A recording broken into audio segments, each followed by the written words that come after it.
Hello everyone, আমি শিপ্রা। আমার নতুন একটি ভিডিওতে তোমাদের সকলকে ওয়েলকাম জানাই। তো ভিডিওটা পুরোটা দেখতে থাকো, আশা করছি ভালো লাগবে।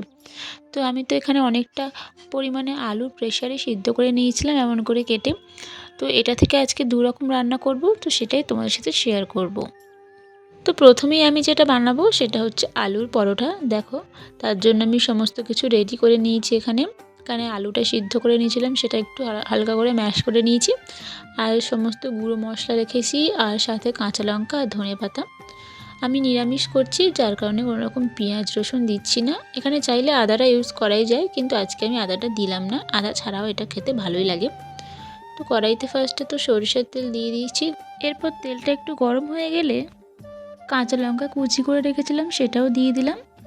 তারপরে এখানে দিয়ে দিচ্ছি যে সিদ্ধ করে রাখা আলুটাকে, আর সাথে যা গুঁড়ো মশলাগুলো রেখেছিলাম সেগুলোও দিয়ে দিলাম।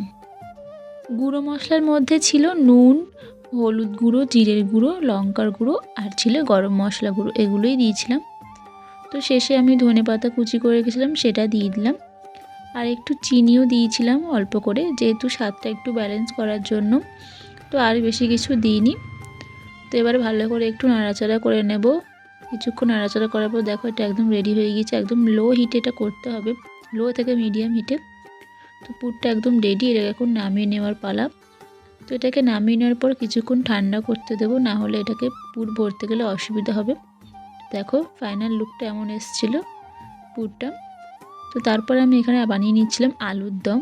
তো আলুর পরোটার সাথে আমি আলুর দম খাওয়ার জন্য বানিয়ে নিচ্ছিলাম। তো আলুর দমের জন্য আমি সরষের তেল গরম করে দিয়ে দিয়েছি, আর যেভাবে আলুর দম করে আর কি। আমি ফোড়নে দিয়েছিলাম শুকনো লঙ্কা আর গোটা গরম মশলা আর তেজপাতা, এই দিয়ে ফোড়নটা দিয়েছিলাম, আর কাঁচা লঙ্কা আদা। একদম নিরামিষ বানিয়েছিলাম আলুর দমটাও।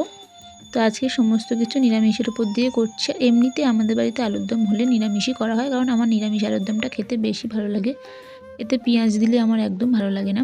তো দেখো লাস্টে ধনেপাতা ছড়িয়ে দিয়ে নামিয়ে দিলাম আলুর দমটা। তো এখন এই পুরটা ভরার কাজে আমাকে আমার দিদি সাহায্য করছিল।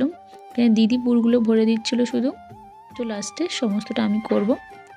তো এই দেখো এখানে পুরটা এমনভাবে ভরে দিচ্ছিলো, ভিতরে একটু পাকা মতো করে, তাতে পুরটা দিয়ে ভরে দিল দিদি। আর শেষে এখন বেলে ভাজার কাজটা আমার। তো এখন এক এক করে পরোটাগুলো সব ভেজে নিচ্ছি, মানে বেলে নিচ্ছি। তো বেলে নিয়ে এখন কড়াইতে দিয়ে দিলাম। প্রথমে তো শুকনো কড়াইতেই দেবো, তারপর তো এটা কিছুক্ষণ উল্টানোর পরে আমি একে তেল দিয়ে দিলাম। দেখো একদম ফুলকো ফুলকো হয়ে গিয়েছে, আর প্রত্যেকটা পরোটাই না এরকম সুন্দরভাবে ফুলেছিল। দেখো কি সুন্দর প্রত্যেকটাই ফুলেছে একদম।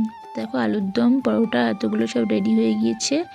আর এই পরোটার সাথে না আমার ওই যে পুরটা কিছুটা বেঁচে ছিল, তো সেটা দিয়ে খেতে বেশি ভালো লাগছিলো, আমি তো ওটা দিয়েই খেয়েছি।